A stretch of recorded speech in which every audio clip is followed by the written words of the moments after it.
Well, guess I'll give out some of my tips and tricks on these 501s and 4910s. This one's a 4910, but they're the exact same engine, so all the, everything applies for the 501 as well.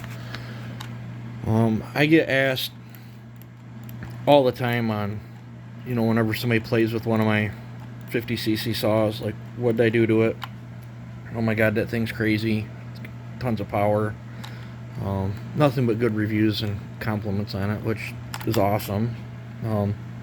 These things truly are a great little saw. The things that I do to get them to go the way they do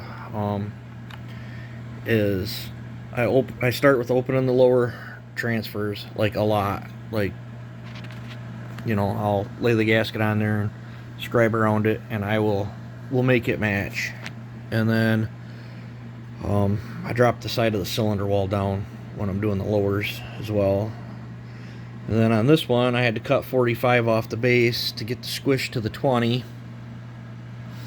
After doing that, the intake lands on 81, so I just sanded it up. I just cleaned it up, widened it a little bit, reshaped it a little bit, but it's still at 81. I moved the exhaust to 102, changed the shape of that a little bit. If you guys are doing that, you do have to be careful on the angle that you're raising the roof, because if you go too far out and up, you will find daylight. Yep, I know that from personal experience. After that, I move the big transfer up.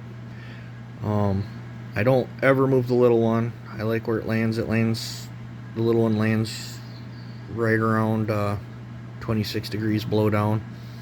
And then on this one, I moved the big one up to 30 degrees, so they're split like 4 degrees.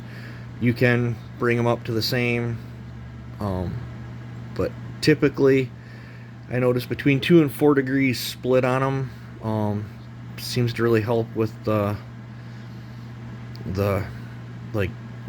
torque through the cut. Really makes it forgiving. These things I mean, you can stuff them in the wood and hang on the handle, and they'll pull and just pull chain like a big saw. It's actually quite phenomenal for what these things are. This is probably my favorite 50cc to tinker with. And then I do an exhaust mod.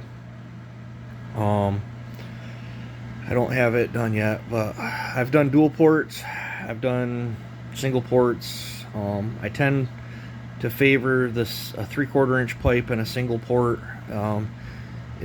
It gives it a good sound. Kind of sounds like a little angry 372. Seems to give adequate flow, enough back pressure. The torque stays up. Still got lightning throttle response. Just great all around setup. I do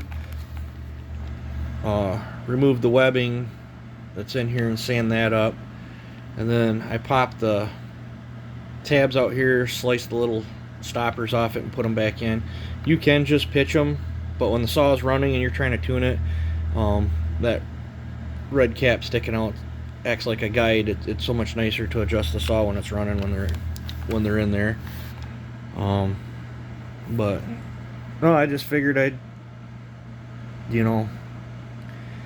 give up some of my secrets on these things that I've played with them at 105, I've played with them at 102.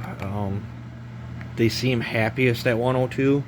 I mean, they run good at 105 as well, but I mean, 102 you can get like 14.6 or so out of it, and you can have cutting power from 14.6 down to 10 grand, and it'll still be pulling chain like crazy. It's unbelievable the torque these things. They literally cut like a 60cc saw when these mods are done to them. I just absolutely love these saws. But I just thought I'd share that with you guys. Well, have a good one.